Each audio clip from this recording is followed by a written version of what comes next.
क्रिया ले लेते हैं। विजय कौशिक जी, आपने सुना ही होगा मनोज जी को, विचारों से सहमत हैं आप इनके?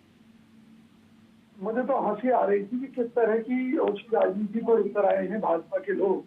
आप ये देखिए, ये कह रहे हैं कि वहां पर कांग्रेस ने माहौल खराब किया था पहले, ये अब सुधार रहे हैं। अरे भाई, माहौल तो भाजपा की वहां सरकार है, भाजपा ने माहौल खराब किया है और भाजपा के कारण ही वहां पर ये दंगे भड़क रहे हैं। सबूत के तौर पर कहता हूं कि अभी कर्नाटक में भाजपा ने जो विज्ञापन दिया है, आप उस विज्ञापनों को पढ़िए। उसमें कांग्रेस के ऊपर आरोप लगा रही है भाजपा कि भाई कांग्रेस तो जो है आरक्षण को खत्म करना चाहती है, लेकिन भाजपा जो है आरक्षण जो है देगी, सबको देगी आरक्षण, यानी कि पिछड़े वर्ग के लोगों को और इनको। तो ये आरक्षण की आज देश में लगा कौन रहा है? भारतीय जनता पार्टी लगा रही है। और फिर आप ये देखिए कि जहां पर भाजपा की सरकार है, यानी कि मणिपुर में, वहां मोदी जी कितने दिन गए हैं। और कर्नाटक जहां पर भाजपा की सरकार थी और जहाँ चुनाव चल रहे हैं, वहां पर रोजाना रोड शो चल रहे हैं मोदी जी के। मोदी जी के पास फुर्सत है चुनाव लड़ने की कर्नाटक में, लेकिन मणिपुर में जहाँ आग लग रही है, लोग मर रहे हैं, वहाँ भाईचारे को बनाने की ना बिल्कुल फुर्सत नहीं है। देश की बेटियां जंतर मंतर पर बैठी हैं, पहलवान, उनसे बात करने की फुर्सत नहीं है, जबकि दावा करते हैं कि जी हम तो करोड़ों लोगों से मन की बात कर रहे हैं। तो देखिए, भाजपा केवल जातिवाद की राजनीति कर रही है, देश को बांटने की राजनीति कर रही है। और मणिपुर इसका एक जीता जागता उदाहरण है कि किस तरह से दो समुदायों के बीच में बात तो सही है, बात तो सही। भाजपा कहती है डबल इंजन की सरकार। तो मणिपुर में जो केंद्र के नेता हैं वो भी बैठे होने चाहिए थे। अगर वहाँ कोई आग भड़क गई, दंगे भड़क गए, लोग मरने लगे, तो केंद्र की सरकार का क्या फर्ज था? अगर मोदी जी के पास, अमित शाह जी के पास या इनके केंद्रीय नेताओं के पास देश भर में घूमने का समय है, तो क्या मणिपुर नहीं जा सकते थे? पहली बात। दूसरी बात ये एक राजनीतिक समस्या है जिसको जनता की समस्या बनाकर दो समुदायों में झगड़ा करा दिया गया। अगर मान लीजिए मैती समुदाय के लोगों के दिमाग में कोई मतभेद था या दूसरे समुदाय के लोगों में मतभेद था, तो सरकार का फर्ज क्या था? सरकार का फर्ज था कि बिठाकर तुरंत बात करते, तुरंत निपटारा करते। ये एक दिन में हिंसा नहीं भड़की है, ये आपको समझना होगा।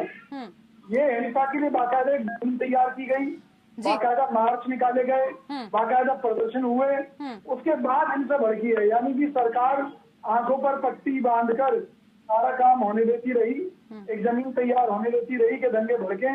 और जब इतने लोगों की मौत हो गई, जबकि हमारे पास आंकड़ा ये है कि 100 से ज्यादा लोग मारे जा चुके हैं, उन परिस्थितियों में भी देश के प्रधानमंत्री जो ये कहते हैं कि जिनकी बात में जादू है, उन्होंने क्यों नहीं मन की बात की मणिपुर के लोगों से? क्यों नहीं उन्होंने वहाँ उन लोगों से बात करके उनका समाधान करने की कोशिश की?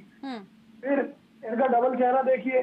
कर्नाटक में ये कहते हैं कि हम आरक्षण के पक्ष में है, तो भाई वहाँ मणिपुर में तुम अलग बात क्यों कहते हैं? तो सबसे बड़ी बात यह है कि जो एक साल के अंदर इन्होंने जो रिजल्ट मणिपुर के अंदर दिया है, वो रिजल्ट कहीं पूरे देश का रिजल्ट ना बन जाए। बिल्कुल, एक साल के भीतर जिस तरीके से जो रिजल्ट आया, त्रुटि ये मान रहे हैं तो राष्ट्रपति शासन की अनुशंसा करें, वहाँ पर राज्यपाल और केंद्र सरकार राष्ट्रपति शासन लगाए। जब ये खुद मान रहे हैं कि वहाँ पर सरकार फेल रही है, तो राष्ट्रपति शासन लगाइए। सरकार और दूसरी बात इन्होंने एक बात कही, देखिए इन्होंने कही कि कांग्रेस नेताओं को वहाँ जाना चाहिए, बिल्कुल जाएंगे। प्रदेश की सरकार और केंद्र की सरकार हमारे नेताओं की सुरक्षा की गारंटी ले ले, क्योंकि वहाँ जो आपने हालात खराब कर रखे हैं और जिस तरह से आपकी पार्टी ओछी राजनीति कर रही है, जिस तरह से कर्नाटक में भी ये सामने आई है एक ऑडियो जिसमें मल्लिकार्जुन खड़गे की हत्या की बात हो रही है, उनके परिवार के सफाई की बात हो रही है, तो आप सुरक्षा की गारंटी दीजिए। पूरी की पूरी कांग्रेस आपको खड़ी दिखाई देगी, और जो हमारे प्रदेश के कांग्रेस के कार्यकर्ता और नेता हैं वो वहाँ पर अपना योगदान दे रहे हैं इस सामाजिक सद्भाव को बनाए रखने के लिए, दो वर्गों की लड़ाई को खत्म करने के लिए कांग्रेस के सभी नेता वहाँ काम कर रहे हैं। लेकिन सवाल ये है कि मोदी जी चुप क्यों हैं? क्या कहना चाहता हूँ, मेरे कहने का भाव ये है कि मान लीजिए कि किसी भी प्रदेश के दो समुदायों में किसी बात को लेकर छन गई, आपस में झगड़ा एक दिन में तो शुरू नहीं हुआ ना। तो मुझे ये बताइए कि भी अगर मान लीजिए कि अगर किसी समुदाय को अपने हितों की चिंता है, तो सीधी सी बात है उसने पहले दिन से ही तो बम फोड़ने शुरू नहीं कर दिए ना। पहले वो लोग सरकार से उन्होंने मांग की, वो सड़कों पर आए, उन्होंने प्रदर्शन शुरू किए, तो सरकार कहाँ सो रही थी। और अब हालात की भयावहता का अंदाजा आप इस बात से लगा सकते हैं कि योगी आदित्यनाथ, जो कि उत्तर प्रदेश के भाजपा के मुख्यमंत्री हैं, उन्होंने कहा है कि भी वो मणिपुर से अपने जो यूपी के लोग हैं उन्हें वापस लाएंगे सुरक्षित। इधर हरियाणा के मुख्यमंत्री जो भाजपा से हैं, मनोहर लाल खट्टर, उन्होंने कहा कि भी वो अपने हरियाणा के लोगों को निकाल कर लाएंगे। भाई इससे अंदाजा लगा सकते हैं कि मणिपुर में जो आग है वो कितनी जबरदस्त फैल चुकी है। वहाँ की जो प्रदेश की भाजपा की सरकार है वो पूरी तरह से फेल साबित हुई है। मेरा मानना ये है कि मान लीजिए अगर कोई जनजाति गलत मुद्दे को लेकर लड़ रही है तो आप कहो तो सही, भाई भाजपा के लोगों को कहना तो चाहिए कि कौन गलत है कौन सही। अगर इन्हें सत्ता दी है तो इनका फर्ज ये था कि भी ये समझाते। क्या इन्होंने समझाया? इन्होंने कुछ नहीं किया। इन्होंने इस मुद्दे पर डे वन से राजनीति की है। इन्होंने दो समुदायों के बीच में, क्योंकि ये फूट डालो राज करो की राजनीति करते हैं ना, ये हर चीज में अपना फायदा ढूंढते हैं। तो इसलिए इन्होंने न किसी को समझाने की कोशिश की, न किसी कानून को सही करने की कोशिश की कि भाई अगर किसी जनजाति के साथ अन्याय हो रहा है तो हम दूसरे को मौका दें। ये तो हाई कोर्ट के एक मुद्दे को लेकर इन्होंने जो भ्रम की स्थिति जनता के अंदर कायम की, उसका परिणाम आप ये देख रही हैं। अगर सरकार ने सही समय पर इन लोगों की चिंताओं को मिल बैठकर निपटाया होता तो निश्चित तौर पर ये समस्या नहीं आई होती। और उसमें जो बड़े लेवल पर लोगों की प्रॉपर्टी में आग लगी है, नुकसान हुआ है सरकार का, जनता का, और जिन लोगों की मौतें हुई हैं, उनके परिवार प्रभावित हुए हैं, तो उन सब का जिम्मेवार देखा जाए तो मोदी जी हैं। क्यों? क्योंकि मणिपुर में मुख्यमंत्री के नाम पर वो चुनाव नहीं होता है, मणिपुर के विधायक के नाम पर वो चुनाव नहीं होता है, वो चुनाव होता है मोदी जी के नाम पर।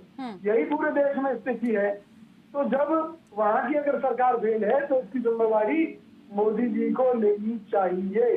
और जब वहाँ की राज्य सरकार फेल हुई है तो वहाँ पर राष्ट्रपति शासन लागू बिल्कुल राज्य सरकार का फेल्योर है, ये तो बात मनोज जी आपको माननी।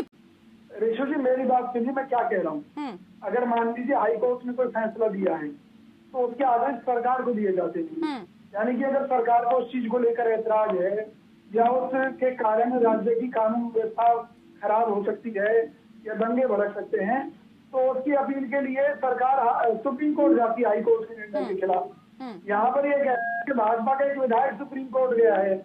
भाई अगर सरकार को परेशानी है या प्रदेश चल रहा है तो सरकार जाएगी ना। ये केवल ड्रामा कर रहे हैं।